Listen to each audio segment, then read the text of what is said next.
ಏನು ಕೇಳ್ತಾ ಇದ್ದೀನಿ ಅಂತ ತುಂಬ ಮಾತಾಡ್ತಾ ಇದ್ದೀಯಾ? ನಿನಗೂ ಗೊತ್ತು ನನಗೆ ನಿನ್ನ ಮೇಲೆ ಯಾವುದೇ ಫೀಲಿಂಗ್ಸ್ ಇರಲಿಲ್ಲ ಅಂತ. ನಾನು ಯಾವತ್ತೂ ನಿನಗೆ ಮದುವೆ ಭರವಸೆ ಕೊಟ್ಟಿರಲಿಲ್ಲ. ನೀನು ಏನೇ ಮಾಡಿದ್ರೂ ಸುಮ್ಮನೆ ಇರೋದು. ನೀನು ನನ್ನ ಅತ್ತೆ ಮಗಳು, ನನ್ನ ತಂದೆ ತಂಗಿ ಮಗಳು ಅಂತ ಅಷ್ಟೆ. ನನಗೆ ಗೊತ್ತಿಲ್ಲ ಅಂದುಕೊಂಡಿದ್ದೀಯಾ? ಹೇಗೆ ನೀನು ಮಾಡ್ತಾ ಇರೋ ಕಂತ್ರಿ ಅವನ ಮಾತಿಗೆ ಎಲ್ಲರೂ ಏನು ಎಂಬಂತೆ ದೊಡ್ಡ ಕಣ್ಣು ಮಾಡಿ ಅವನನ್ನೇ ದಿಟ್ಟಿಸುತ್ತಿದ್ದರು. ತನ್ನ ಬಣ್ಣ ಎಲ್ಲಿ ಬಯಲಾಗುವುದೋ ಎಂದು ಮತ್ತಷ್ಟು ತನ್ನ ಅಳುವನ್ನು ಜೋರು ಮಾಡಿದ ಲೇಖನ, ಸಿದ್ದು ನನ್ನ ಕಂತ್ರಿ ಅಂತೀಯಾ? ಮಾವ ನೋಡಿ ನಿಮ್ಮ ಮಗನ್ನ ಏನೆಲ್ಲ ಹೇಳ್ತಾ ಇದ್ದಾನೆ ನನ್ನ ಬಗ್ಗೆ ಅಂತ. ಅಮ್ಮ ನೋಡಮ್ಮ, ನಿನ್ನ ಹಳಿಯನ್ನ ಹೆಂಡ್ತಿ ಬಂದ ಮೇಲೆ ನಾವೆಲ್ಲ ಕುತಂತ್ರಿ ಥರ ಕಾಣ್ತಾ ಇದ್ದೀವಿ ಅಲ್ವಾ ಸಿದ್ದು? ಸರಿಯಾಗಿ ಕಿವಿ ಚುಚ್ಚಿದ್ದಾಳೆ ಆ ನಿಮ್ಮ ಸೋ ಕಾಲ್ಡ್ ಹೆಂಡ್ತಿ ಹೆಸರಲ್ಲಿ ಇರೋ ಸ್ಟೆಪ್ನಿ ಎಂದಳು ಅಲ್ಲು ಕಡಿಯುತ್ತಾ. ಅವಳ ಮಾತಿಗೆ ಕೋಪಗೊಂಡ ಸಿದ್ಧಾರ್ಥ್, ಜಸ್ಟ್ ಸೆಟಪ್ ಎಂದನು ಸೂರು ಕಿತ್ತು ಹೋಗುವ ಹಾಗೆ. ಅಷ್ಟರಲ್ಲಿ ಸನ್ನಿಧಿ ಅಲ್ಲಿಗೆ ಹೊಟ್ಟೆ ಹಿಡಿದು ನಿಧಾನವಾಗಿ ಮೆಟ್ಟಿಲು ಇಳಿದು ಬರುತ್ತಾ ಇದ್ದಳು. ಶ್, ಮಾತಾಡಿದ್ರೆ ಕೊಂದು ಬಿಡ್ತೀನಿ ಎಂದು ಮೆಲ್ಲಗೆ ಹೇಳಿ ಅವಳತ್ತ ನಡೆದನು ಸಿದ್ಧಾರ್ಥ್. ಅವನ ಈ ಪರಿ ಎಲ್ಲರಿಗೂ ಸೋಜಿಗವೇ ಸರಿ, ಸ್ವತಃ ರಿಷಿಗೂ ಸಹ. ಅವಳ ಬಳಿ ಬಂದು ಅವಳ ಕೈ ಹಿಡಿದು, ನಿಧಾನ ಸನ್ನಿಧಿ, ಯಾಕೆ ಕೆಳಗೆ ಬಂದೆ ಎಂದ ಅವನ ಮೊಗದಲ್ಲಿನ ಶಾಂತತೆ ಎಲ್ಲರೂ ಹುಬ್ಬೇರಿಸುವಂತೆ ಇತ್ತು. ಇಷ್ಟು ಹೊತ್ತು ಗರ್ಜಿಸಿದ್ದು ಇವನೇನ ಎನ್ನುವಂತಿತ್ತು ಅವನ ಭಾವ. ಇಲ್ಲ ಸಿದ್ಧಾರ್ಥ್, ಮಲಗಿದ್ದೆ, ರೂಮಲ್ಲಿ ಯಾರೋ ಕಿರುಚಿದ ಹಾಗೆ ಆಯಿತು, ಅದಕ್ಕೆ ಎಚ್ಚರವಾಯಿತು. ಹೇಳುವಷ್ಟರಲ್ಲಿ ಯಾರೂ ಇರಲಿಲ್ಲ. ಮತ್ತೆ ಫ್ರೆಶ್ ಆಗಿ ಬಂದಾಗ ಕೆಳಗಡೆ ಜೋರು ಜೋರು ಮಾತು ಕೇಳಿಸ್ತು, ಅದಕ್ಕೆ ಬಂದೆ ಎಂದಳು. ಅವಳನ್ನು ಕಂಡು ಕೋಪ ಬಂದರೂ ಮಗನ ಮುಂದೆ ಏನು ಮಾತನಾಡಲಾಗದ ಪರಿಸ್ಥಿತಿ ಸುಮತಿ ಅವರದ್ದು. ಕೈ ಕೈ ಇಸುಕುತ್ತಾ ಸುಮ್ಮನೆ ನಿಂತರು. ಅವರಿಗೆ ಗೊತ್ತಿಲ್ಲ, ಇನ್ನು ಸ್ವಲ್ಪ ಹೊತ್ತಲ್ಲೇ ಅವರ ಈ ಅಸಮಾಧಾನ ಹೋಗಿ ಅವಳ ಮೇಲೆ ಪ್ರೀತಿ ಹುಟ್ಟುವ ಸನ್ನಿವೇಶ ನಡೆಯುತ್ತೆ ಎಂದು. ಏನಿಲ್ಲ, ನೀನು ತಮಾಷೆ ಮಾಡ್ತಾ ಇದ್ರು. ಅವರನ್ನು ಎಲ್ಲ ನೋಡಿದರೆ ನಿಮಗೆ ಆ ಥರ ಅನಿಸುತ್ತಾ? ನನಗೆ ಯಾಕೋ ಹಾಗಲ್ಲ, ಪರಿಸ್ಥಿತಿ ಬೇರೆ ಇದೆ ಅನ್ನಿಸ್ತಾ ಇದೆ ಎಂದಳು ಅವನ ಕಿವಿ ಬಳಿ ಬಾಗಿ. ಅವಳ ಮಾತಿಗೆ ಕಿರುನಕ್ಕವ. ಸುಮ್ಮನೆ ಇರ್ತೀಯಾ ಈಗ? ಇರು, ಬಂದೆ ಎಂದು ಹೋಗಿ ತಿಂಡಿ ತಂದು ಎಲ್ಲರ ಸಮ್ಮುಖದಲ್ಲಿ ಅವಳಿಗೆ ತಿನ್ನಿಸಲು ಹೊರಟ. ಅವನ ನಡೆ ಮುಜುಗರ ತಂದಿತು ಸನ್ನಿಧಿಗೆ. ನಾನು ತಿಂತೀನಿ ಕೊಡಿ ಎಂದವಳನ್ನು ಗದರಿ ತಾನೇ ತಿನ್ನಿಸಿ, ಈಗ ಹೋಗಿ ರೆಸ್ಟ್ ಮಾಡು, ಏಳು ಮೇಲೆ ಎಂದನು.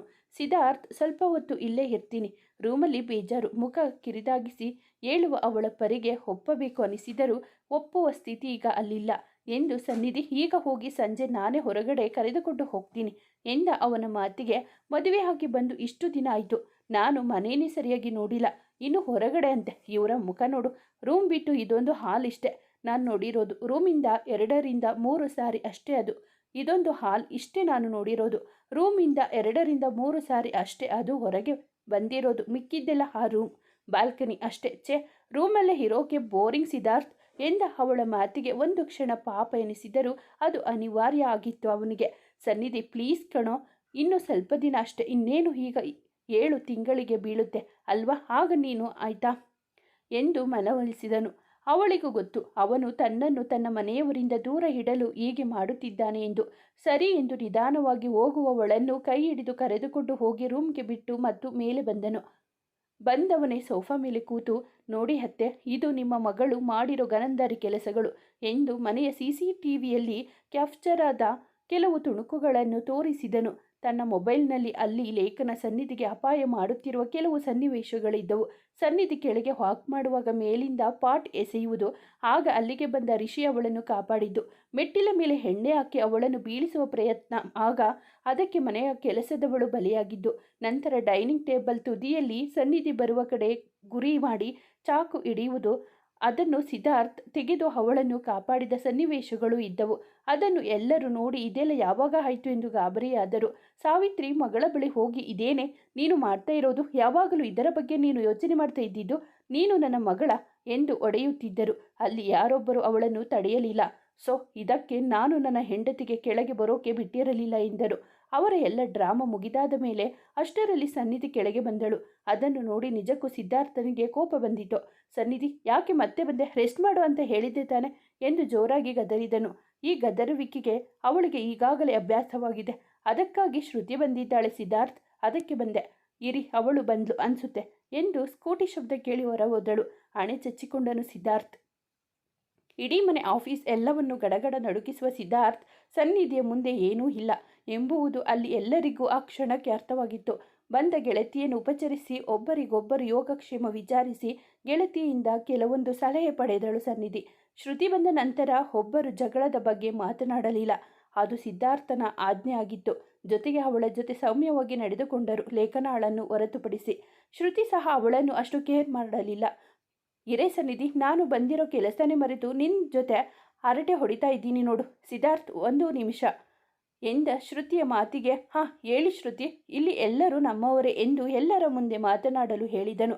ಅದು ಅಮ್ಮ ಹೇಳಿದ್ರು, ಸನ್ನಿಧಿಗೆ ಈಗ 7 ತಿಂಗಳಿಗೆ ಬೀಳುತ್ತೆ. ಅದಕ್ಕೆ ಅವಳಿಗೆ ಸೀಮಂತ ಮಾಡಬೇಕು ಅಲ್ವಾ, ಅದರ ಬಗ್ಗೆ ನಿಮ್ಮ ಜೊತೆ ಮಾತಾಡಬೇಕು ಅಂತ ಇದ್ರು ಎಂದು ಅವಳ ಮಾತಿಗೆ ಸನ್ನಿಧಿ ಕಣ್ಣು ತುಂಬಿಕೊಂಡು ಅವಳನ್ನೇ ನೋಡುತ್ತಿದ್ದರೆ ಸಿದ್ಧಾರ್ಥ್ ಕೂಡ ಅವಳನ್ನು ಅಚ್ಚರಿಯಲ್ಲಿ ನೋಡುತ್ತಿದ್ದನು. ಅವರ ನೋಟ ಅರ್ಥ ಮಾಡಿಕೊಂಡ ಶ್ರುತಿ, ನೋಡಿ ಸಿದ್ಧಾರ್ಥ್, ನಮ್ಮ ಅಮ್ಮಂಗೆ ನಾನು ಬೇರೆಯಲ್ಲ, ಸನ್ನಿಧಿ ಬೇರೆಯಲ್ಲ, ಅವಳು ತವರು ಮನೆ, ಅದು ಅಷ್ಟು ಮಾತ್ರ ಅಕ್ಕಿಲ್ವ ಹೇಳಿ ಎಂದಳು. ಥ್ಯಾಂಕ್ ಯು, ಅಮ್ಮಂಗೆ ಮನೆಗೆ ಬರೋಕೆ ಹೇಳಿ, ಅವರು ಅಮ್ಮನ ಜೊತೆ ಕೂತು ಮಾತಾಡಲಿ. ನನಗೆ ಇದರ ಬಗ್ಗೆ ಅಷ್ಟಾಗಿ ಗೊತ್ತಿಲ್ಲ ಅಲ್ವಾ ಅಮ್ಮ. ಮಗನ ಮಾತಿಗೆ ನಾಟಕೀಯವಾಗಿ ನಗುತ್ತಾ ಹೌದಮ್ಮ, ನಿಮ್ಮ ಅಮ್ಮನ ಬರೋಕೆ ಹೇಳು ಎಂದರು. ತನ್ನ ಗೆಳತಿ ಇಲ್ಲಿ ಖುಷಿಯಾಗಿದ್ದಾಳೆ ಎಂಬ ಭರವಸೆಯಲ್ಲಿ ಎಲ್ಲರಿಗೂ ತನ್ನ ತಂದೆ ತಾಯಿಯನ್ನು ಕಳುಹಿಸುವುದಾಗಿ ಹೇಳಿ ಸನ್ನಿಧಿಗೆ ಮತ್ತೊಮ್ಮೆ ಎಚ್ಚರಿಕೆ ಹೇಳಿ ಸಿದ್ಧಾರ್ಥನ ಬಗ್ಗೆ ತಪ್ಪು ತಿಳಿದ ಕಾರಣ ಸಾರಿ ಕೇಳಿ ಹೊರಟಳು.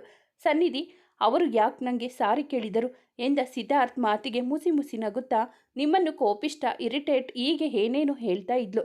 ಈಗ ನೀವು ಏನು ಅಂತ ಗೊತ್ತಾಗಿದೆ, ಸೊ ಸಾರಿ ಕೇಳಿದ್ದಾಳೆ ಎಂದವಳನ್ನು ಗುರಾಯಿಸಿದ ಸಿದ್ಧಾರ್ಥ್. ನೀನೇನು ಅದಕ್ಕೆ ನಗೋದು, ನೀನು ಹಾಗೆ ಅಂತ ಇದೆಯಾ ಎಂದವನ ಮಾತಿಗೆ ಇನ್ನೇನು ಉತ್ತರಿಸಬೇಕು. ಸಿದ್ದು ಎಂಬ ತನ್ನ ತಾಯಿಯ ಕೂಗಿಗೆ ತಿರುಗಿ ನೋಡಿದ ಇಬ್ಬರಿಗೂ ಆಘಾತವಾಗಿತ್ತು. ಆಘಾತಕ್ಕೆ ಒಳಗಾದ ಸಿದ್ಧಾರ್ಥ್ ಮತ್ತು ಮನೆಯವರು ಎಲ್ಲರೂ ಸುಮತಿ ಅವರ ಹತ್ತಿರ ಹೋಗಲು ಹೆಜ್ಜೆ ಇಡುವ ಮುನ್ನವೇ ಸ್ಟಾಪ್, ಯಾರು ಮುಂದೆ ಬರುವ ಹಾಗಿಲ್ಲ, ಹೇಳ್ತಾ ಇದ್ದೀನಿ ಎಂದಳು ಲೇಖನ. ಏನಿದು ಅಂತಾನಾ? ಸಿದ್ಧಾರ್ಥ್ ಮತ್ತು ಮನೆಯವರು ಶ್ರುತಿ ಜೊತೆ ಮಾತಾಡಿ ಬೀಳ್ಕೊಟ್ಟ ನಂತರ ಲೇಖನ ಅಲ್ಲೇ ಇರುವ ಚಾಕು ತೆಗೆದು ಸುಮತಿ ಅವರ ಕುತ್ತಿಗೆ ಬಳಿ ಹಿಡಿದಿದ್ದಳು. ಅವಳು ಹಾಗೆ ಹಿಡಿದ ಕ್ಷಣ ಗಾಬರಿಗೊಂಡ ಅವರು ಸಿದ್ದು ಎಂದಿದ್ದರು. ಲೇಖನ, ಏನು ಮಾಡ್ತಾ ಇದ್ದೀಯಾ, ಬಿಡು ಮಮ್ಮನ್ನ ಎಂದ ಸಿದ್ಧಾರ್ಥ್ ಮಾತಿಗೆ ವ್ಯಂಗ್ಯವಾಗಿ ನಕ್ಕ ಲೇಖನ. ಏನು ಬಿಡಬೇಕು, ಎಷ್ಟೆಲ್ಲ ಮಾಡಿದೆ ನಿನ್ನ ಪಡಿಬೇಕು ಅಂತ, ಆದರೆ ನೀನು ಇದು ಯಾವಳನ್ನು ಮದುವೆಯಾಗಿ ಬಂದರೆ ನಾನು ಸುಮ್ಮನೆ ಇರಬೇಕಾ, ಹೇಳೋ, ಸುಮ್ಮನೆ ಇರಬೇಕಾ ಎಂದು ಕಿರುಚಿದಳು. ಅವಳ ಈ ಅವತಾರ ಎಲ್ಲರಿಗೂ ಹೊಸತು, ಒಬ್ಬರಿಗೆ ಬಿಟ್ಟು. ಅದು ಯಾರು? ನೋಡು ಲೇಖನ, ಏನಾದರೂ ಸರಿ, ಕೂತು ಮಾತಾಡೋಣ. ಸುಮತಿಯ ಬಿಡು, ಇದು ಒಳ್ಳೆ ಹುಡುಗಿ ಲಕ್ಷಣ ಅಲ್ಲಮ್ಮ ಎಂದ ವೆಂಕಟೇಶ್ ಅವರ ಮಾತಿಗೆ ಒಳ್ಳೆಯವಳು, ನಾನು ಇನ್ನು ನಿಮ್ಮ ಕಣ್ಣಿಗೆ ಒಳ್ಳೆಯವಳು ಅನ್ನಿಸ್ತಾ ಇದ್ದೀನಿ ನೋಡಿ, ಎಷ್ಟು ಫೂಲ್ ನೀವೆಲ್ಲ. ನೋಡಿ ಮಾವ, ನನಗೆ ಈ ನಿಮ್ಮ ಮುದ್ದಾದ ಮಗನೂ ಬೇಡ, ಅವನ ದರಿದ್ರ ಪ್ರೀತಿನೂ ಬೇಡ. ನನಗೆ ನನ್ನ ಅಮ್ಮಂಗೆ ಬೇಕಿರುವುದು ನಿಮ್ಮ ಆಸ್ತಿ ಅಷ್ಟೇ. ನಿಮ್ಮ ಸುಮತಿ ಸೇಫಾಗಿ ಬೇಕು ಅಂದರೆ ನಿಮ್ಮ ಮಗರಾಯನಿಗೆ ಹೇಳಿ, ಅವನ ಮತ್ತು ಅವನ ಹೆಂಡತಿ ಹೆಸರಲ್ಲಿ ಇರೋ ಎಲ್ಲ ಆಸ್ತಿಯನ್ನು ನನ್ನ ಹೆಸರಿಗೆ ಬರೆಯಂತೆ ಎಂದಳು. ಒಂದು ಕ್ಷಣ ದಿಗ್ಭ್ರಾಂತರಾದ ವೆಂಕಟೇಶ್ ಮತ್ತು ಸುಮತಿ ಅವರು ತಮ್ಮ ದೃಷ್ಟಿಯನ್ನು ಲೇಖನಾಳಿಂದ ತಮ್ಮ ತಂಗಿ ಸುಮಿತ್ರ ಅವರ ಕಡೆ ಹೊರಳಿಸಿದರು. ಅವರ ದೃಷ್ಟಿಯನ್ನು ನಿರ್ಲಕ್ಷಿಸುತ್ತಾ, ಬೇಬಿ, ಇಷ್ಟು ಬೇಗ ಯಾಕೆ ರಿವೀಲ್ ಮಾಡಿದೆ? ಎನಿವೆ, ನಾನು ಇಷ್ಟು ವರ್ಷ ಕಾದರೂ ಮಾಡದ ಕೆಲಸ ನೀನು ಮಾಡ್ತಾ ಇದ್ದೀಯ ಕಂದ, ನನಗೆ ತುಂಬ ಖುಷಿ ಇದೆ ಎಂದ ಅವರ ಮಾತು ಆಘಾತ ತಂದಿತು ಅವರಿಗೆ. ಏನು ಅಣ್ಣ, ಶಾಕ್ ಆಯ್ತಾ? ಆಗಲೇಬೇಕು ಬಿಡು, ನಿನ್ನ ಮುದ್ದಿನ ತಂಗಿ ಈ ಥರ ಅಂತ ನಿನಗೆ ತಾನು ಹೇಗೆ ಗೊತ್ತಾಗಬೇಕು ಅಲ್ವಾ? ಅಣ್ಣ, ನನ್ನ ಮುದ್ದು ಅಣ್ಣ, ಏನು ಗೊತ್ತಾ, ನನಗೆ ಆ ಬಡತನ ಒಂದು ಊಟಕ್ಕೂ ಗತಿ ಇಲ್ಲದೆ ಇದ್ದಿದ್ದು ಎಲ್ಲ ಅಂದರೆ ಎಲ್ಲ ಸಾಕಾಗಿತ್ತು.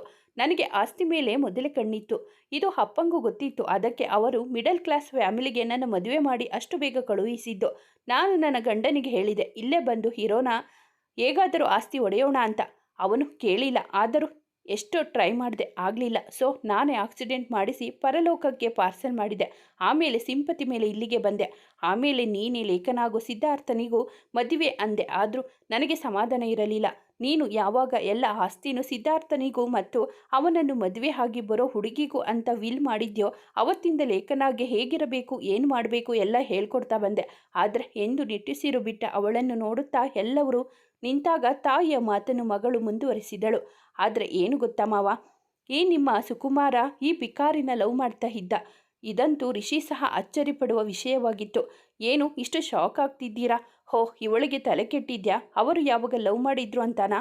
ಅವನು ಅವಳನ್ನು ಕಾಲೇಜ್ ಟೈಮ್ನಿಂದಲೂ ಲವ್ ಮಾಡ್ತಾ ಇದ್ದಾನೆ ಅಂದರೆ ನಮಗೆ ಗೊತ್ತಾಗಿದ್ದು ಅವನು ಆಫೀಸ್ ಕೆಲಸ ಕೈಗೆ ತಗೊಂಡ ಮೇಲೆ. ಏಕೆ ಅಂತಾನಾ?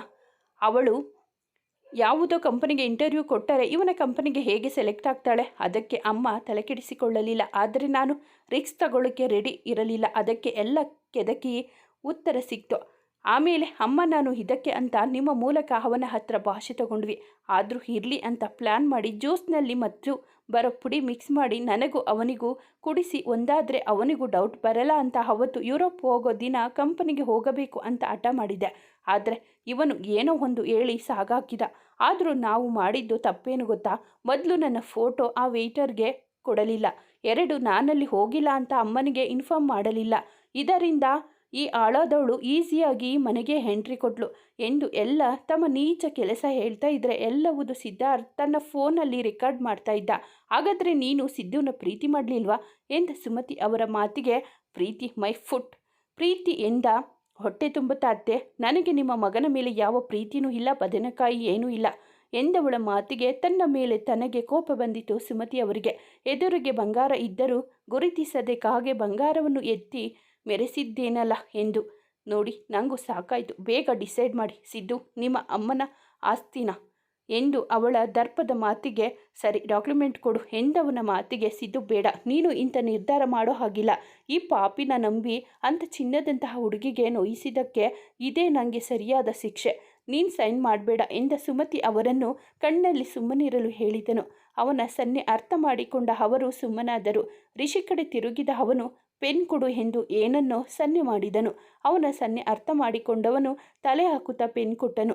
ಅಟ್ಟಹಾಸದಲ್ಲಿ ತಮ್ಮ ಗುರಿ ತಲುಪಿದೆವು ಎಂದು ಖುಷಿಯಲ್ಲಿ ಇದ್ದ ತಾಯಿ ಮಗಳು ಸಿದ್ಧಾರ್ಥನನ್ನು ಸರಿಯಾಗಿ ಗಮನಿಸಲಿಲ್ಲ.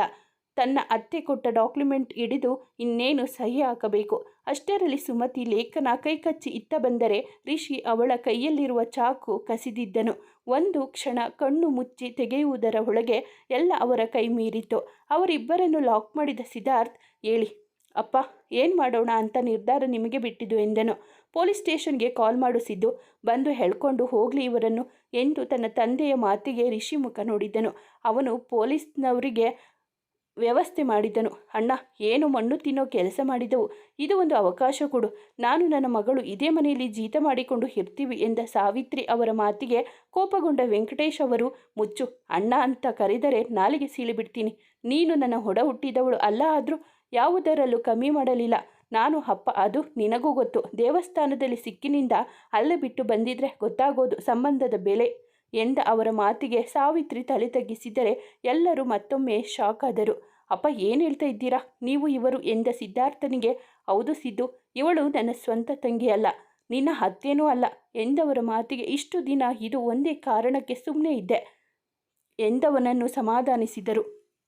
ಬಂದ ಪೊಲೀಸ್ನವರಿಗೆ ಸಿದ್ದು ಎಲ್ಲವನ್ನು ಸಂಕ್ಷಿಪ್ತವಾಗಿ ಹೇಳಿ, ಇನ್ಸ್ಪೆಕ್ಟರ್, ನಾನು ಮತ್ತೆ ಕಾಲ್ ಮಾಡ್ತೀನಿ, ಸಾಕ್ಷಿ ಆಧಾರಗಳನ್ನೆಲ್ಲ ನಾನು ನಿಮಗೆ ಮೀಟ್ ಆದಾಗ ಕೊಡ್ತೀನಿ, ಇವರು ಯಾವುದೇ ಕಾರಣಕ್ಕೂ ಹೊರಗೆ ಬರಬಾರದು ಎಂದವನ ಮಾತಿಗೆ, ಓಕೆ ಮಿಸ್ಟರ್ ಸಿದ್ಧಾರ್ಥ್, ಒಂದು ಕಂಪ್ಲೇಂಟ್ ಕೊಡಿ, ಮಿಕ್ಕಿದ್ದೆಲ್ಲ ನಾನು ನೋಡ್ಕೊತೀನಿ ಎಂದು ಕೈ ಕುಲುಕಿಕೊಂಡು ಬನ್ನಿ ಇವರನ್ನು ಎಂದು ಮುಂದೆ ಹೋದರೆ, ಸಿದ್ಧಾರ್ಥ್, ಇದಕ್ಕೆ ನೀನು ತಕ್ಕನಾಗಿ ಅನುಭವಿಸ್ತೀಯ, ನೋಡ್ತಾ ಇರು. ನಾನು ಅವನ ಸ್ವಂತ ತಂಗಿ ಅಲ್ಲ, ನನಗೆ ಆಸ್ತಿ ಸೇರಲ್ಲ ಅಂತಾನೆ ಇದನ್ನೆಲ್ಲ ಮಾಡಿದ್ದು. ನನ್ನ ಪ್ರಯತ್ನ ವ್ಯರ್ಥ ಆಗೋಕೆ ನಾನು ಬಿಡಲ್ಲ ಎಂದು ಸಾವಿತ್ರಿ ಅರಚುತ್ತಾ ಹೋದಳು. ಅವಳ ಬೆನ್ನಲ್ಲೇ ಆಸ್ತಿ ತಗೊಂಡು ನಿಮ್ಮನ್ನೆಲ್ಲ ಸುಮ್ಮನೆ ಬಿಡೋಣ ಅಂದುಕೊಂಡಿದ್ದೆ, ಆದರೆ ಈಗ ನಿಮ್ಮನ್ನೆಲ್ಲ ಸುಮ್ಮನೆ ಬಿಡೋ ಮಾತೇ ಇಲ್ಲ ಎಂದು ಲೇಖನ ಸಹ ಸವಾಲು ಹಾಕುತ್ತಾ ಹೋದಳು.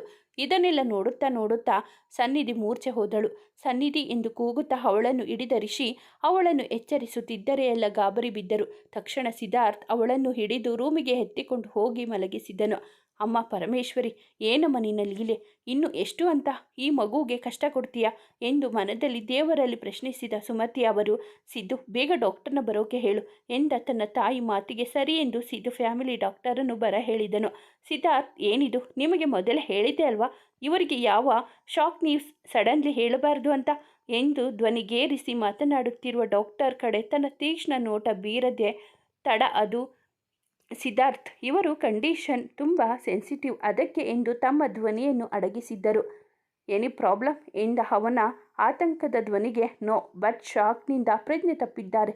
ನಾನು ಇಂಜೆಕ್ಷನ್ ಕೊಟ್ಟಿದ್ದೀನಿ, ಇನ್ನು ಸ್ವಲ್ಪ ಹೊತ್ತಲ್ಲೇ ಪ್ರಜ್ಞೆ ಬರುತ್ತೆ, ಆದರೆ ಮತ್ತೆ ಇದು ರಿಪೀಟ್ ಆದರೆ ಕಾಂಪ್ಲಿಕೇಟ್ ಆಗುತ್ತೆ ಎಂದವರು ಕೆಲವೊಂದು ಮಾತ್ರೆ ಬರೆದುಕೊಟ್ಟು ಹೋದರು. ಸಿದ್ಧಾರ್ಥ್, ಏನಾದರೂ ತಿನ್ನು ಬಾ, ಆಗ್ಲಿಂದ ಇಲ್ಲೇ ಕೂತಿದ್ದೀಯ ಎಂದ ತಾಯಿಯನ್ನು ನೋಡಿ, ಅಮ್ಮ, ಸನ್ನಿಧಿಗೆ ಪ್ರಜ್ಞೆ ಯಾವಾಗ ಬರುತ್ತೆ ಎಂದು ಕೇಳಿದ ತನ್ನ ಮಗನನ್ನು ಕಂಡು ಕರುಳು ಹಿಂಡಿದಂತೆ ಆಗಿತ್ತು ಅವರಿಗೆ. ಅವನೆಂದು ಇಷ್ಟು ಕುಗ್ಗಿದವನೇ ಅಲ್ಲ, ಯಾರ ಮುಂದೆ ತಲೆ ಬಾಗದವ, ಇಂದು ಇಷ್ಟು ಮಂಕಾಗಿ ಕೂತಿದ್ದು ನೋಡಿ ಮನೆಯವರಿಗೆ ಸನ್ನಿಧಿಯ ಮೇಲಿನ ಸಿದ್ದುವಿನ ಪ್ರೀತಿ ಎಷ್ಟು ಆಳ ಎಂದು ಅರ್ಥವಾಗಿತ್ತು. ಅವರು ಮಾತನಾಡುವ ಮೊದಲೇ ಸನ್ನಿಧಿ ಮೆಲ್ಲನೆ ಕಣ್ಣು ಬಿಟ್ಟಳು. ಅಮ್ಮ ಎಚ್ಚರವಾದ ಅವಳ ಧ್ವನಿ ಕೇಳಿ ಇಷ್ಟು ಹೊತ್ತು ಅವಳು ಎಚ್ಚರವಾಗಲಿ ಎಂದು ಅವಳ ಕೈ ಹಿಡಿದು ಅಲ್ಲೇ ಕುಳಿತಿದ್ದ ಸಿದ್ದು ಎದ್ದು ಹೊರ ಹೋದನು. ಅವನ ನಡೆ ವಿಚಿತ್ರವಾಗಿದ್ದರೂ ಯಾರೂ ಪ್ರಶ್ನಿಸಲಿಲ್ಲ. ಅವಳ ಹತ್ತಿರ ಬಂದು ಅವಳ ತಲೆ ನೆವರಿಸಿದ ಸುಮತಿ, ಈಗ ಹೇಗಿದ್ದೀಯ ಸನ್ನಿಧಿ ಎಂದು ಅವರ ಮಾತನ್ನು ಅರಗಿಸಿಕೊಳ್ಳಲು ಕ್ಷಣ ಬೇಕಾಗಿತ್ತು ಅವಳಿಗೆ. ಅದನ್ನು ಅರ್ಥ ಮಾಡಿಕೊಂಡ ವೆಂಕಟೇಶ್ ಅವರು, ಇನ್ಮೇಲೆ ನಿಮ್ಮ ಅತ್ತೆ ಹೀಗೆ ಇರ್ತಾರೆ ಪುಟ್ಟ, ನಿನ್ನ ಜೊತೆ ಅದೆಲ್ಲ ಯೋಚನೆ ಬಿಟ್ಟಾಕಿ ಆರಾಮಾಗಿ ಇರು ಆಯ್ತಾ ಎಂದ ತನ್ನ ಪತಿಯ ಮಾತಿಗೆ ಧ್ವನಿ ಸೇರಿಸುತ್ತಾ, ಹೌದು ಪುಟ್ಟ, ನನ್ನ ಕ್ಷಮಿಸು, ನಿನ್ನ ಜೊತೆ ಸ್ವಲ್ಪ ರೂಢಾಗಿ ನಡ್ಕೊಂಡೆ, ಆದರೆ ಇನ್ಮೇಲೆ ನಾನು ನಿನ್ನ ಅಮ್ಮ ಅತ್ತೆ ಎಲ್ಲ ಆಯ್ತಾ, ಈಗ ರೆಸ್ಟ್ ಮಾಡು ಎಂತ ತನ್ನ ಅತ್ತೆಯನ್ನು ನೋಡಿ ಖುಷಿಯಾದ ಸನ್ನಿಧಿ ಕಣ್ಣು ತುಂಬಿಕೊಂಡು ಸರಿ ಎಂದಳು. ಅವಳಿಗೆ ರೆಸ್ಟ್ ಮಾಡಲು ಹೇಳಿ ಅವರಿಬ್ಬರು ಹೋದ ನಂತರ ಹತ್ತಿರ ಬಂದ ರಿಷಿ, ಯಾವುದನ್ನು ಜಾಸ್ತಿ ಯೋಚನೆ ಮಾಡಬೇಡಿ ಅತ್ತಿಗೆ ಎಂದವನು ಸ್ವಲ್ಪ ಹೊತ್ತು ಸುಮ್ಮನಿದ್ದು, ಸಿದ್ಧಾರ್ಥ್ ನಿಮ್ಮನ್ನು ಮೊದಲು ಪ್ರೀತಿಸುತ್ತಿರೋ ವಿಷಯ ನಿಮಗೆ ಮೊದಲೇ ಗೊತ್ತಿತ್ತ ಎಂದವನ ಪ್ರಶ್ನೆಗೆ ಇಲ್ಲ ಎಂದು ತಲೆ ಆಡಿಸಿದಳು. ಅತ್ತಿಗೆ, ಅವನಿಗೆ ಸ್ವಲ್ಪ ಟೈಮ್ ಕೊಡಿ, ಎಲ್ಲ ಹೇಳ್ತಾನೆ, ಕಾರಣ ಇಲ್ಲದೆ ಅವನು ಏನು ಮುಚ್ಚಿಡಲ್ಲ ಎಂದವನನ್ನು ಒಮ್ಮೆ ದೀರ್ಘವಾಗಿ ನೋಡಿ ನಿಟ್ಟುಸಿರು ಬಿಟ್ಟಳು. ಅವನು ಸಹ ಹೆಚ್ಚಿಗೆ ಏನು ಹೇಳದೆ ಹೊರ ನಡೆದನು. ರಾತ್ರಿ ಆದರೂ ಹೊರ ಹೋದ ಸಿದ್ಧಾರ್ಥ್ ಇನ್ನೂ ಮನೆಗೆ ಬಂದಿರಲಿಲ್ಲ. ಆತಂಕಗೊಂಡ ಸುಮತಿ ಮತ್ತು ವೆಂಕಟೇಶ್, ಎಷ್ಟು ಹೊತ್ತಿಂದ ಕಾಲ್ ಮಾಡ್ತಾ ಇದ್ದೀವಿ, ಆದರೆ ಅವನು ರಿಸೀವ್ ಮಾಡ್ತಾ ಇಲ್ಲ, ಎಲ್ಲಿ ಹೋದ ಈ ಹುಡುಗ, ವೆಂಕಿ, ರಿಷಿ ಏನಾದರೂ ಮಾಡಿ ಎಂದು ಚಡಪಡಿಸುತ್ತಿದ್ದರು. ಸುಮತಿ, ಬರ್ತಾನೆ, ಕಾಯೋಣ ಇರು ಎಂದ ತಂದೆ ಹೃದಯವು ಒಳಗೊಳಗೆ ಚಡಪಡಿಸುತ್ತಿದ್ದರೂ ಮೇಲೆ ಧೈರ್ಯವಾಗಿದ್ದಾರೆ. ಅವರಿಬ್ಬರು ಮಾತನಾಡುತ್ತಾ ಇರುವಾಗಲೇ ಕಾರ್ ಶಬ್ದವಾಯಿತು.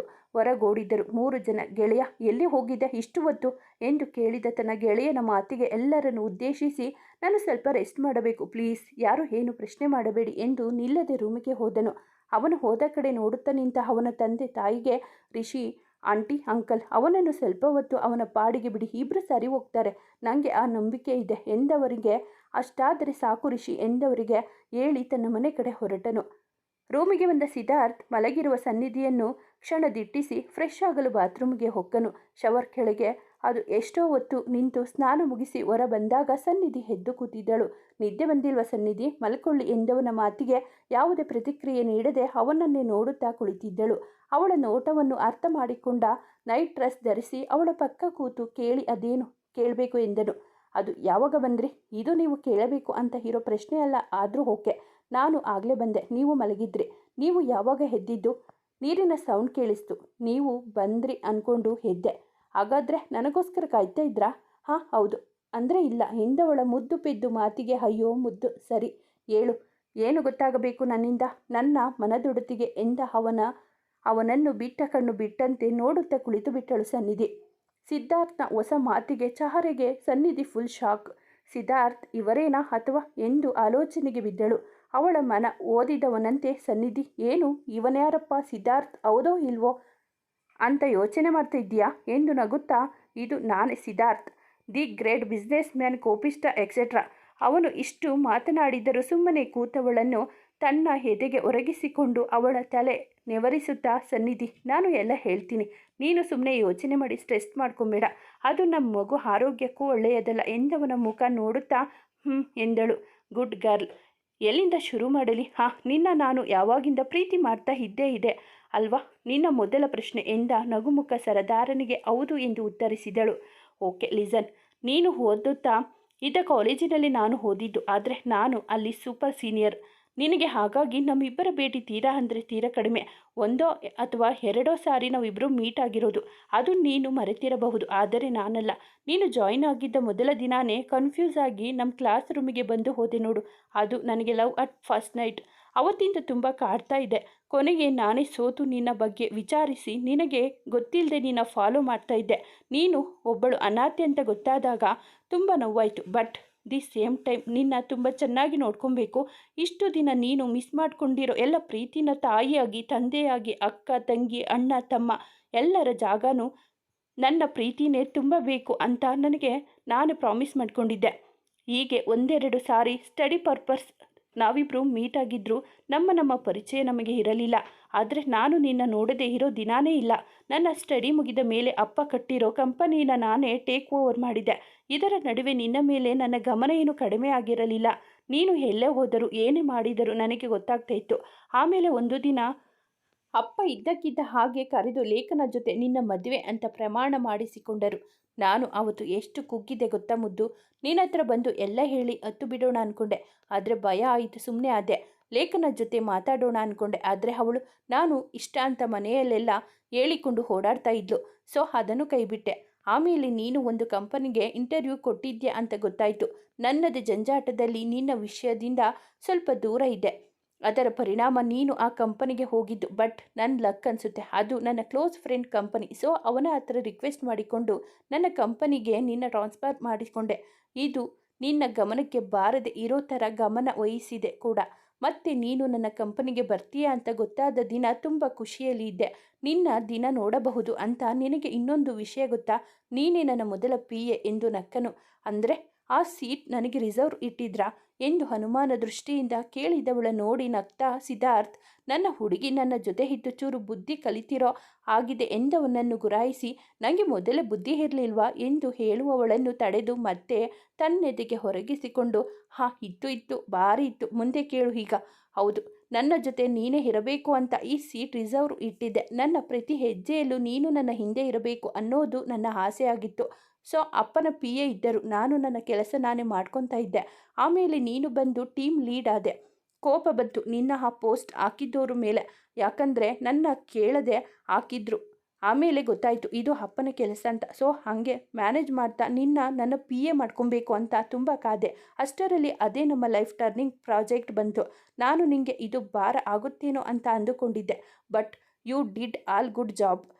ಸೊ ನನಗೆ ಕೆಲಸ ಇನ್ನೂ ಈಸಿ ಆಯಿತು. ಬಟ್ ನನಗೆ ಅವತ್ತು ಈ ಥರ ಎಲ್ಲ ಆಗುತ್ತೆ ಅಂತ ಗೊತ್ತಿರಲಿಲ್ಲ. ಆಮೇಲೆ ನಡೆದಿದ್ದು ನಿನಗೆ ಗೊತ್ತು ಎಂದು ತನ್ನ ಮಾತು ಮುಗಿಸಿ ಅವಳ ಕಡೆ ನೋಡಿದ. ಏನನ್ನು ಯೋಚಿಸುತ್ತಿರುವಂತೆ ಕಂಡಳು. ಮತ್ತೇನಾದರೂ ಕೇಳಬೇಕೆ ಮಹಾರಾಣಿಯವರೇ ಎಂದವನ ನಾಟಕೀಯ ಮಾತಿಗೆ, ನೀವು ಆ ಘಟನೆ ನಡೆದ ಮೇಲೆ ಯಾಕೆ ಅಷ್ಟು ರೂಢಾದ್ರಿ ನನ್ನ ಜೊತೆ? ಅದು ನನ್ನ ತಪ್ಪಿಲ್ಲ ಅಂದರೂ ಕೂಡ ಎಂದವಳ ಮೇಲೆ ಮುದ್ದುಕ್ಕಿತ್ತು ಸಿದ್ಧಾರ್ಥನಿಗೆ. ಅಯ್ಯೋ ಮುದ್ದು, ಹೀಗೆ ಮುದ್ದಾಗಿ ಆಡಿನೆ ನನ್ನ ನೀನು ಬೀಳಿಸಿಕೊಂಡಿದ್ದು ಎಂದವು ಅವಳ ಕೆನ್ನೆಗೆ. ಮದುವೆ ಆಗಿ ಮೊದಲ ಬಾರಿ ಮುತ್ತಿಟ್ಟಿದ್ದ. ಅವಳು ನಾಚಿ ತಲೆ ಕೆಳಗೆ ಹಾಕಲು, ಈಗೆಲ್ಲ ನಾಚ್ಕೊಂಬೇಡ್ವೆ, ಆಮೇಲೆ ನನಗೆ ಕಷ್ಟ. ನೀನು ನೋಡಿದರೆ ಈ ಪರಿಸ್ಥಿತಿಯಲ್ಲಿ ಇದ್ದೀಯಾ ಆಮೇಲೆ ಎಂದವನ ತೋಳಿಗೆ ಹೊಡೆದು ಸುಮ್ಮನಿರಿಸಿದ್ದು ಎಂದಳು. ಅವಳ ಮಾತಿಗೆ ನಸುನಕ್ಕ. ಸರಿ ಕೇಳಿಸ್ಕೊ, ಅದು ನಿನ್ನ ಮೇಲಿನ ಕೋಪ ಅಲ್ಲ, ನನ್ನ ಮೇಲಿನ ಕೋಪ ಎಂದವನ ಮಾತು ಅರ್ಥವಾಗದೆ ಅವನ ಮುಖ ನೋಡಿದಳು. ಹೌದು ಮುದ್ದು, ನಿನ್ನ ಹತ್ರ ನನ್ನ ಪ್ರೀತಿ ಹೇಳಿ ನೀನು ನನ್ನ ಒಪ್ಪಿ ನನ್ನ ಮನೆಯವರ ಎದುರಿಗೆ ನಿನ್ನ ನಿಲ್ಲಿಸಿ ಇವಳೇ ನನ್ನ ಫ್ಯೂಚರ್ ಹೆಂಡತಿ ಅಂತ ಹೇಳಬೇಕು ಅನ್ನೋ ಆಸೆ ಇತ್ತು.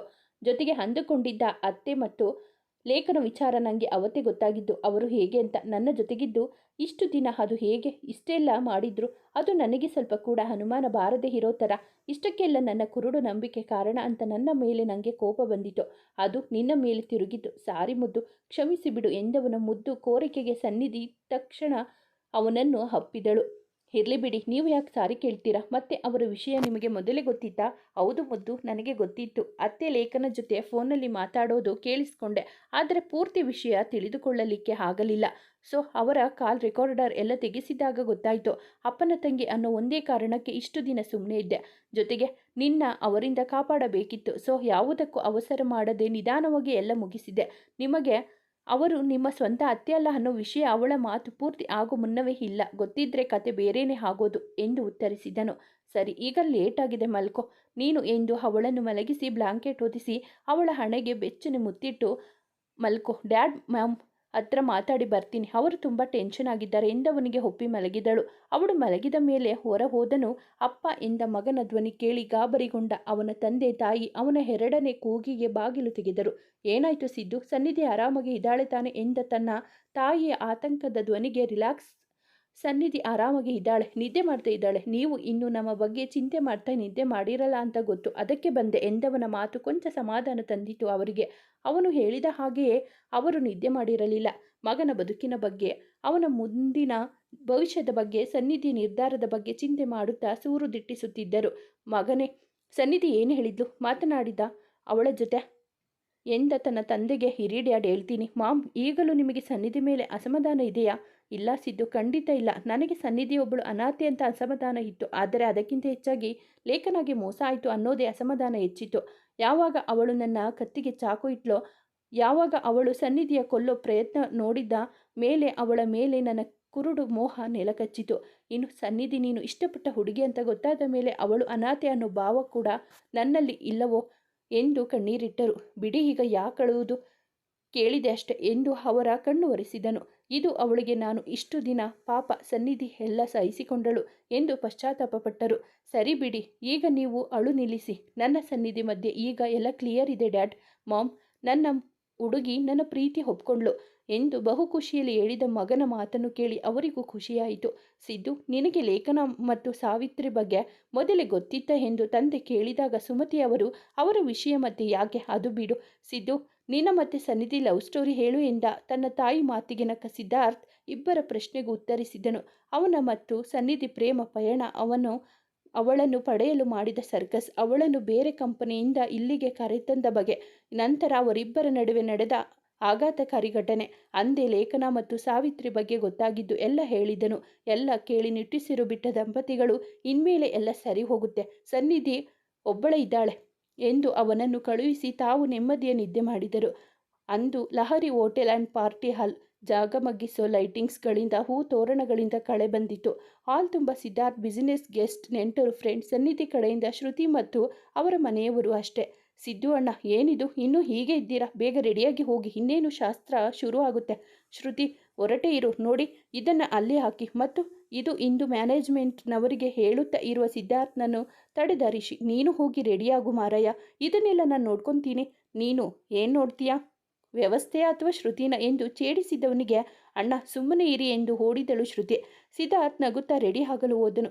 ರಿಷಿ ತಲೆ ಕೆರೆದುಕೊಳ್ಳುತ್ತಾ ಮುಂದಿನ ವ್ಯವಸ್ಥೆ ಕಡೆ ಗಮನ ಕೊಟ್ಟನು. 7 ತಿಂಗಳಲ್ಲಿ ಮಾಡಬೇಕಿದ್ದ ಸೀಮಂತ ಮನೆಯವರ ಮನಸ್ಥಿತಿ ಸರಿ ಇಲ್ಲದ ಕಾರಣ 9 ತಿಂಗಳಲ್ಲಿ ಮಾಡಲು ನಿರ್ಧರಿಸಿದರು. ಸಿದ್ಧಾರ್ಥ್ ಮತ್ತು ಸನ್ನಿಧಿ ಪ್ರೀತಿ ವಿಷಯ ಗೊತ್ತಾಗಿ ರಿಷಿ ಮತ್ತು ಶ್ರುತಿ ಮನೆಯವರು ಸಹ ಖುಷಿಯಾಗಿದ್ದರು. ನಂತರ ಸಿದ್ಧಾರ್ಥನಿಗೆ ತಂಗಿ ಇಲ್ಲದ ಕಾರಣ ಮನೆಗೆ ಬಂದು ಮನೆ ಮಗಳಂತೆ ಇದ್ದು ಹೋಗುತ್ತಿದ್ದ ಶ್ರುತಿ ಆ ಮನೆ ಮಗಳೇ ಆಗಿದ್ದಳು. ಜೊತೆಗೆ ಸಿದ್ಧಾರ್ಥನ ಮುದ್ದು ತಂಗಿ. ಹೀಗೆ ಮನೆಗೆ ಬಂದು ಹೋಗುತ್ತಿದ್ದ ಶ್ರುತಿ ರಿಷಿಯ ಮನ ಕದ್ದಿದ್ದಳು. ಕ್ರಮೇಣ ಅವಳಿಗೂ ಅವನು ಇಷ್ಟವಾಗಿದ್ದ. ಇದನ್ನು ಸಿದ್ಧಾರ್ಥ್ ಗಮನಿಸಿದರೂ ಏನನ್ನು ಕೇಳಿರಲಿಲ್ಲ. ಅಣ್ಣನ ಸಲುಗೆಯಲ್ಲಿ ಶ್ರುತಿ ತನ್ನ ಪ್ರೀತಿ ವಿಷಯ ಹೇಳಿದಳು. ನಂತರ ರಿಷಿ ಸಹ ಅವಳು ಇಷ್ಟ ಎಂದಾಗ ಇಬ್ಬರ ಮನೆಯಲ್ಲೂ ಮಾತಾಡಿ ಹೋದ ತಿಂಗಳ ಎಂಗೇಜ್ಮೆಂಟ್ ಮುಗಿಸಿದ್ದರು. ಗಂಡ ಆರಿಸಿದ್ದ ಹಸಿರು ಬಣ್ಣದ ರೇಷ್ಮೆ ಸೀರೆಯನ್ನು ಉಟ್ಟು, ಮೈತುಂಬ ಒಡವೆ ತೊಟ್ಟು, ತಾಯ್ತನದ ಕಳೆ ಮುಖದಲ್ಲಿ ತುಂಬಿಕೊಂಡು ಬ್ಯೂಟಿಷಿಯನ್ ಮಾಡುತ್ತಿರುವ ಲೈಟ್ ಮೇಕಪ್ ನೋಡುತ್ತಾ ಕೂತಿರುವ ಸನ್ನಿಧಿ ಮನ ತುಂಬಿ ಮುಗುಳ್ನಗುತ್ತಾ ಇದ್ದಾಳೆ. ಅವಳಿಗೆ ಹೆಚ್ಚಿನ ಅಲಂಕಾರದ ಅವಶ್ಯಕತೆ ಇಲ್ಲ. ಸಾತ್ವಿಕ ಕಲೆ ಹೊಂದಿರುವ ಸನ್ನಿಧಿ ತಾಯ್ತನದ ಕಳೆ ತುಂಬಿಕೊಂಡು ಇನ್ನೂ ಮುದ್ದಾಗಿ ಕಾಣುತ್ತಿದ್ದಾಳೆ.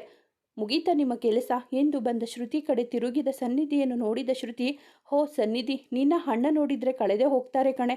ಹಿಂದಗಡೆ ಮಾತಿಗೆ ನಾಚಿ ತಲೆಬಾಗಿಸಿದಳು. ಅಯ್ಯೋ ನಾಚಿಕೆ ನೋಡು ಎಂದು ಬ್ಯೂಟಿಷಿಯನ್ ಕಡೆ ತಿರುಗಿದ ಶ್ರುತಿಗೆ, ನಮ್ದೇನು ಹೆಚ್ಚು ಕೆಲಸ ಇರಲಿಲ್ಲ ಮ್ಯಾಮ್, ಅವರು ಮೊದಲೇ ತುಂಬ ಮುದ್ದಾಗಿದ್ದಾರೆ ಎಂದು ಹೇಳಿದರು. ನಂತರ ಅವಳನ್ನು ಕರೆದುಕೊಂಡು ಹೋದ ಶ್ರುತಿ ಸ್ಟೇಜ್ ಮೇಲೆ ಅವಳನ್ನು ಕೂರಿಸಿ ರಿಷಿ ಇದ್ದಲ್ಲಿ ಹೋದಳು. ಸಿದ್ದು, ಬಾ, ನೀನೇ ಮೊದಲು ಶಾಸ್ತ್ರ ಮಾಡಬೇಕು. ಬಂದು ಸನ್ನಿಧಿಗೆ ಬಳೆ ಹಾಕಿ ಅರಿಶಿಣದ ಕುಂಕುಮ ಇಡು ಎಂದ ಸುಮತಿ ಅವರ ಮಾತಿಗೆ ಸಿದ್ಧಾರ್ಥ್ ಅವಳ ಬಳಿ ಬಂದು ತನ್ನ ತಾಯಿ ಹೇಳಿದ ರೀತಿ ಅವಳ ಕಣ್ಣಲ್ಲಿ ಕಣ್ಣಿಟ್ಟು ಶಾಸ್ತ್ರ ಮಾಡಿದನು. ಅವಳು ಅವನ ಪಾದ ಮುಟ್ಟಿ ನಮಸ್ಕರಿಸಲು ಬಾಗಿದಾಗ ಅವಳನ್ನು ತಡೆದು, ನಿನ್ನ ಸ್ಥಾನ ಇಲ್ಲಿ ಹೃದಯದಲ್ಲಿ, ನೀನು ನನ್ನ ಕಾಲು ಮುಟ್ಟೋದು ನನಗೆ ಇಷ್ಟ ಇಲ್ಲ ಅಂತ ಗೊತ್ತಿಲ್ವ ನಿಂಗೆ ಮುದ್ದು, ಇವತ್ತು ತುಂಬ ಸುಂದರವಾಗಿ ಕಾಣುತ್ತಾ ಇದ್ದೀಯ ಎಂದು ಹೇಳಿದನು. ನಂತರ ಎಲ್ಲರೂ ಬಂದು ಶಾಸ್ತ್ರ ಮುಗಿಸಿದರು. ಫೋಟೋಶೂಟ್ ಕೂಡ ಮುಗಿದು ಅವಳಿಗೆ ದೃಷ್ಟಿ ತೆಗೆದು ರೆಸ್ಟ್ ಮಾಡಲು ಅದೇ ಹಾಲಲ್ಲಿ ಒಂದು ರೂಮಿಗೆ ಕಳುಹಿಸಿದರು. ರೂಮಿಗೆ ಬಂದ ಸನ್ನಿಧಿ ಏನನ್ನು ತೆಗೆಯದೆ ಹಾಗೆ ಮಲಗಿದಳು. ಅವಳು ಮಲಗಿದ್ದು ಕನ್ಫರ್ಮ್ ಮಾಡಿಕೊಂಡು ಅವಳ ಮುಖ ಮೇಲೆ ಕರ್ಚೀಫ್ ಒತ್ತಿ ಹಿಡಿದು ಪ್ರಜ್ಞೆ ತಪ್ಪಿಸಿ ಅವಳನ್ನು ಅಲ್ಲಿಂದ ಕರೆದುಕೊಂಡು ಹೋದರು. ಕಣ್ಣು ತೆರೆದು ನೋಡಿದ ಸನ್ನಿಧಿಗೆ ತಾನು ತನ್ನ ರೂಮಲ್ಲಿ ಇಲ್ಲ ಎಂಬುವುದು ಕ್ಷಣದಲ್ಲಿ ಅರ್ಥವಾಗಿತ್ತು. ಯಾರಿದ್ದೀರಾ ಇಲ್ಲಿ ಎಂದು ಕೂಗಿದವಳ ಧ್ವನಿಗೆ ಅಲ್ಲಿಗೆ ಬಂದವರನ್ನು ನೋಡಿ ಶಾಕ್ ಆದ ಸನ್ನಿಧಿ, ನೀನು ಇಲ್ಲಿ ಹೇಗೆ ಎಂದಳು. ನಾನೇ ಕಣೆ, ಸುಮ್ಮನೆ ಇದ್ದರೆ ನಿನಗೂ ನಿನ್ನ ಮಗುಗೂ ಒಳ್ಳೆಯದು, ಪರಚಾಡಿ ರಂಪ ಮಾಡಿದರೆ ಮುಂದೆ ಆಗೋದಕ್ಕೆ ನಾನು ಜವಾಬ್ದಾರಿಯಲ್ಲ ಲೇಖನ ಎಂದ ಸನ್ನಿಧಿ ಮನದಲ್ಲೇ ಸಿದ್ಧಾರ್ಥನನ್ನು ನೆನೆದಳು. ಇತ್ತ ಅವಳನ್ನು ಎಲ್ಲೆಡೆ ಹುಡುಕಿ ಸಾಕಾದ ಶ್ರುತಿ ಹೊರಗೆ ಬಂದು, ಅಣ್ಣ ಅಣ್ಣ ಎಂದು ಗಾಬರಿಯಾಗಿ ಬಂದ ಶ್ರುತಿಯ ಬಳಿ ಬಂದ ಸಿದ್ಧಾರ್ಥ್ ಏನೆಂದು ಕೇಳಲು ಸನ್ನಿಧಿ ಎಲ್ಲೂ ಕಾಣ್ತಾ ಇಲ್ಲ ಎಂದವಳ ಮಾತಿಗೆ ಗಾಬರಿಯಾದರೂ ಸರಿಯಾಗಿ ನೋಡು ಶ್ರುತಿ ಎಂದವನ ಏರು ಧ್ವನಿಗೆ ಒಂದೆಡೆ ಸೇರಿದರು. ಅಷ್ಟರಲ್ಲಿ ಸಿದ್ಧಾರ್ಥ್ ಫೋನಿಗೆ ಇನ್ಸ್ಪೆಕ್ಟರ್ ಕಾಲ್ ಬಂತು. ಇನ್ಸ್ಪೆಕ್ಟರ್, ನೀವು ಈಗ ಎಂದವನಿಗೆ ಲೇಖನ ಜೈಲಿಂದ ತಪ್ಪಿಸಿಕೊಂಡಿರುವ ಬಗ್ಗೆ ಹೇಳಿದರು. ಈಗ ಅವನಿಗೆ ಎಲ್ಲವೂ ಅರ್ಥವಾಗಿತ್ತು. ಸಾವಿತ್ರಿ ಎಂದವನ ಪ್ರಶ್ನೆಗೆ ಅವರು ಇಲ್ಲೇ ಇದ್ದಾರೆ, ನೀವು ಮತ್ತು ನಿಮ್ಮ ಫ್ಯಾಮಿಲಿ ಸೇಫ್ ಆಗಿರಿ ಎಂದವನಿಗೆ ಸನ್ನಿಧಿ ಈಸ್ ಮಿಸ್ಸಿಂಗ್ ಎಂದು ಹೇಳಿ ಅವರ ಸಹಾಯ ಪಡೆದು ತಕ್ಷಣ ಹೊರಟನು. ನಾನು ಈಗ ಹೇಗೆ ಇದ್ದೆ ಗೊತ್ತಾ, ಆದರೆ ನೀನು ಅಡ್ಡ ಬಂದು ಎಲ್ಲ ಹಾಳು ಮಾಡಿಬಿಟ್ಟೆ ಕಣೆ ಎಂದು ಸನ್ನಿಧಿ ಕಪಾಳಕ್ಕೆ ಬಾರಿಸಿದಳು. ಲೇಖನ ಅವಳ ಹೊಡೆತಕ್ಕೆ ಕಣ್ತುಂಬಿಕೊಂಡು ಅವಳನ್ನೇ ನೋಡುತ್ತಾ ಕುಳಿತ ಸನ್ನಿಧಿಗೆ ಒಮ್ಮೆಲೆ ಹೆರಿಗೆ ನೋವು ಶುರುವಾಯಿತು. ಅವಳ ಕಿರುಚಾಟ ಒದ್ದಾಟ ನೋಡಿ ವಿಕೃತ ಆನಂದ ಪಡುತ್ತಿದ್ದಳು ಲೇಖನ. ಅದೇ ಸಮಯಕ್ಕೆ ಅಲ್ಲಿಗೆ ಬಂದ ಸಿದ್ಧಾರ್ಥ್ ಮತ್ತು ಇನ್ಸ್ಪೆಕ್ಟರ್ ಅಲ್ಲಿನ ದೃಶ್ಯ ನೋಡಿ ಕೆಂಡಾಮಂಡಲವಾಗಿದ್ದರು. ಪುಣ್ಯಕ್ಕೆ ಸನ್ನಿಧಿ ಮೊಬೈಲ್ ಕೈಯಲ್ಲಿ ಹಿಡಿದು ಮಲಗಿದ್ದರಿಂದ ಅವಳನ್ನು ತಲುಪಲು ಸಹಾಯವಾಗಿತ್ತು. ಅವಸರದಲ್ಲಿದ್ದ ಲೇಖನ ಇದನ್ನು ಗಮನಿಸದೇ ಇದ್ದಿದ್ದು ಸನ್ನಿಧಿಯ ಅದೃಷ್ಟವೇ ಸರಿ. ಆ ಕ್ಷಣ ಬಂದವನೇ ಮುದ್ದು ಎಂದು ಕರೆದವನು ಧ್ವನಿಗೆ ಅಷ್ಟು ನೋವಿನಲ್ಲೂ ನಕ್ಕಳು ಸನ್ನಿಧಿ. ಮಿಸ್ಟರ್ ಸಿದ್ಧಾರ್ಥ್, ನೀವು ಸನ್ನಿಧಿಯ ಹಾಸ್ಪಿಟಲ್ಗೆ ಕರ್ಕೊಂಡು ಹೋಗಿ, ನಾನು ಇವಳ ವಿಷಯ ನೋಡ್ತೀನಿ ಎಂದವರ ಮಾತು ಕೇಳಿಸಿಕೊಂಡ ಲೇಖನ ಸನ್ನಿಧಿ ಹಣೆಗೆ ಗನ್ನಿಟ್ಟು ಗುರಿ ಇಟ್ಟು, ನೋಡಿ, ನನಗೆ ಏನಾದರೂ ಆದರೆ ಇವಳು ಮಗು ಎರಡೂ ಇರಲ್ಲ ಎಂದವಳನ್ನು ದೀರ್ಘವಾಗಿ ನೋಡಿದ ಸಿದ್ಧಾರ್ಥ್ ತಕ್ಷಣ ಇನ್ಸ್ಪೆಕ್ಟರ್ ಹತ್ತಿರ ಇರುವ ಗನ್ ತೆಗೆದು ಅವಳ ಹಣೆಗೆ ಶೂಟ್ ಮಾಡಿದ. ಧರೆಗುಳಿದ ಲೇಖನ ಕೊನೆ ಉಸಿರೆಳೆದಳು. ಸಿದ್ಧಾರ್ಥ್, ಇದನ್ನು ನಾನು ನೋಡ್ಕೊತೀನಿ, ನೀವು ಹೋಗಿ ಎಂದು ಅವರನ್ನು ಕಳುಹಿಸಿ ಮುಂದಿನ ಪ್ರೊಸೀಜರ್ ಕಡೆ ಗಮನ ಕೊಟ್ಟರು. ಆಪರೇಷನ್ ವಾರ್ಡ್ ಹೊರಗಡೆ ಮನೆಯವರೆಲ್ಲ ನಿಂತು ಕಾಯುತ್ತಿದ್ದಾರೆ. ಸಿದ್ಧಾರ್ಥ್ ಒಂದು ಬೆಂಚಿನಲ್ಲಿ ಕೂತು ತಲೆ ಕೆಳಗೆ ಹಾಕಿ ಮುಖ ಮುಚ್ಚಿ ಮೂಕವಾಗಿ ರೋಧಿಸುತ್ತಾ ಇದ್ದಾನೆ. ಅವನಿಗೆ ಎಲ್ಲರೂ ಸಮಾಧಾನ ಮಾಡುತ್ತಾ ಇದ್ದಾರೆ. ಆಗಲೇ ಸನ್ನಿಧಿಯ ಕೂಗು ನಿಂತು ಮಗುವಿನ ಅಳುವ ಸದ್ದು ಕೇಳಿ ಎಲ್ಲರೂ ಹತ್ತ ಕಡೆ ನೋಡಲು ನರ್ಸ್ ಮುದ್ದಾದ ಮಗುವನ್ನು ಹೊರತಂದು ಸಿದ್ಧಾರ್ಥ್ ಕಡೆ ಚಾಚುತ್ತಾ, ಸರ್, ಗಂಡು ಮಗು ಎಂದರೆ ಅವನು ನಾನು ಸನ್ನಿಧಿಯನ್ನು ನೋಡಬಹುದು ಎಂದವನ ಅವಸರ ಕಂಡು ಅವರ ಪರಿಸ್ಥಿತಿ ಅರ್ಥ ಮಾಡಿಕೊಂಡು ಹೊರಬರುವ ಡಾಕ್ಟರ್ ಸ್ವಲ್ಪ ಸಮಯ ಮಾತ್ರ ಅವನನ್ನು ಒಳ ಹೋಗಲು ಅವಕಾಶ ಕೊಟ್ಟರು. ಅವರ ಅನುಮತಿ ಸಿಕ್ಕ ತಕ್ಷಣ ಓಡೋಡಿ ಒಳ ಹೋದ ಸಿದ್ಧಾರ್ಥ್ ಆಗ ತಾನೇ ಸುಸ್ತಿನಿಂದ ಪ್ರಜ್ಞೆ ತಪ್ಪಿದ ಸನ್ನಿಧಿ ಹಣೆಗೆ ಮುತ್ತಿಟ್ಟು ಅವಳ ತಲೆ ನೆವರಿಸಲು ಎಚ್ಚರಗೊಂಡ ಸನ್ನಿಧಿ, ಮಗು ನೋಡಿದ್ರಾ ಎಂದು ಕ್ಷಣ ಧ್ವನಿಯಲ್ಲಿ ಕೇಳಲು ಕಣ್ತುಂಬಿಕೊಂಡ ಸಿದ್ಧಾರ್ಥ್ ಇಲ್ಲ ಎಂದು ತಲೆ ಹಾಕಿದನು. ನಂತರ ಅವನನ್ನು ಬಲವಂತದಿ ಹೊರ ಕಳುಹಿಸಿ ಅವಳನ್ನು ನಾರ್ಮಲ್ ವಾರ್ಡಿಗೆ ಶಿಫ್ಟ್ ಮಾಡಿದರು. ಆಗ ಎಲ್ಲರೂ ಬಂದು ತಾಯಿ ಮಗುವನ್ನು ನೋಡಿ ಮಾತಾಡಿಸಿ ಮಗು ಸಿದ್ಧಾರ್ಥನ ಥರ ಎಂದು ಹೇಳಿಯೇ ಹೋಗಿದ್ದು. ಎಲ್ಲರೂ ಹೋದ ಮೇಲೆ ವಾರ್ಡಿಗೆ ಬಂದ ಸಿದ್ಧಾರ್ಥ್ ಅವಳು ಮಗುವಿನ ಮೇಲೆ ಮಾತನಾಡುತ್ತಾ ಇರುವುದನ್ನು ನೋಡುತ್ತಾ ನಿಂತನು.